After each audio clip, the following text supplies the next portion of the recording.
full year off the court, Ben Simmons is finally ready to return. What's up, everybody, and thanks for checking in with us here at bballunlocked. Do me a favor and make sure you give this video a thumbs up, tap the notification bell, and subscribe if you haven't already. And let's get right into the video.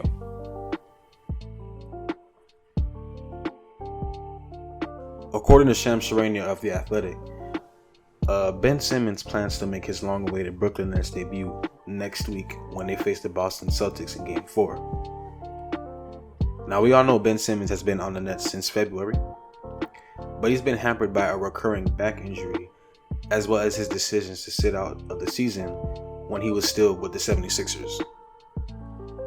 Following the blockbuster trade that brought Simmons to Brooklyn and sent James Harden to Philly, Simmons had to ramp up after spending nearly 5 months of the regular season on the bench. But again, his back injury pretty much slowed down the whole process. The last time Ben stepped onto an NBA court was June 20th of 2021, and that was he was still playing for the Sixers. And that day was Game 7 of the Eastern Conference Semifinals against the Atlanta Hawks, which they did lose. But fast forward to now, the Nets are in a must-win situation headed back to Brooklyn.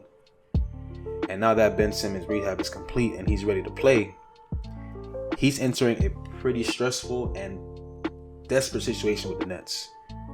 The Celtics won the first 2 games of their playoff series by a combined 8 points, holding KD and Kyrie on 8 for 30 shooting. That's 27%. The Celtics literally have those 2 guys in prison.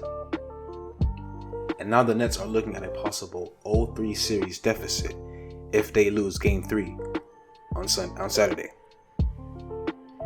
Now, Game 3 is a must-win for the Nets, because if they don't win this game, not only will it be a bad look on the dynamic duo of Kyrie and KD, but Ben Simmons will be making his debut in an elimination game. Right? The Nets are already in a pretty much weird territory with trying to incorporate a brand new player in a playoff game. But doing that in a potential elimination game would most definitely put the blame on Simmons. Think about it. They're going all out to get themselves back into this series. But if they potentially lose Game 4 and get eliminated, the decision to bring back Simmons will be the biggest headline. But only time will tell. So in other news, Charlotte Hornets head coach James Borrego has been fired. The team announced this Friday. And this comes after the Hornets were blown out in each of their 2 play-in games this postseason. Now, Hornets team president and GM Mitch Kupchak gave his gratitude to the former coach and is looking forward to the future as they begin to search for a new head coach immediately. During his 4-year tenure with the Hornets, Coach Borrego accumulated a 138 and 163 record, including a 43 and 39 record this season, which was his best showing with the franchise, as well as the Hornets qualifying for the league's play-in tournament each of the last 2 seasons. Adrian Wojnarowski reports that the decision to relieve Borrego of his duties stems from the fact that the Hornets suffered lopsided losses in both play-in games to end the 2021-2022 campaign. However, the Hornets did see successful development of young assets like LaMelo Ball, Miles Bridges, and Devontae Graham before Graham signed with the New Orleans Pelicans last summer.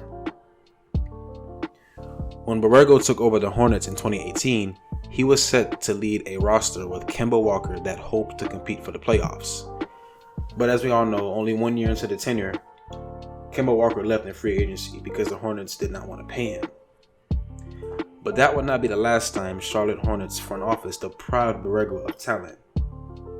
He has for the past several years been forced to make do with underwhelming defensive talent and no starting center. Now, Borrego's replacement unfortunately will have to adjust to LaMelo's ball growing star power, a roster with limited flexibility thanks to the large contracts given to Gordon Hayward and Terry Rozier, and of course, as I said before, the lack of a center. Now, LaMelo Ball's presence as an ascending star makes the job a little more attractive if if you look at it from a pure basketball standpoint. But given the issues that cost Borrego's job, I don't think that that's a job that comes without risks. But we'll have to see. So guys, what do you think? Don't forget to subscribe. I appreciate you guys. And as always, I will see you guys in the next video.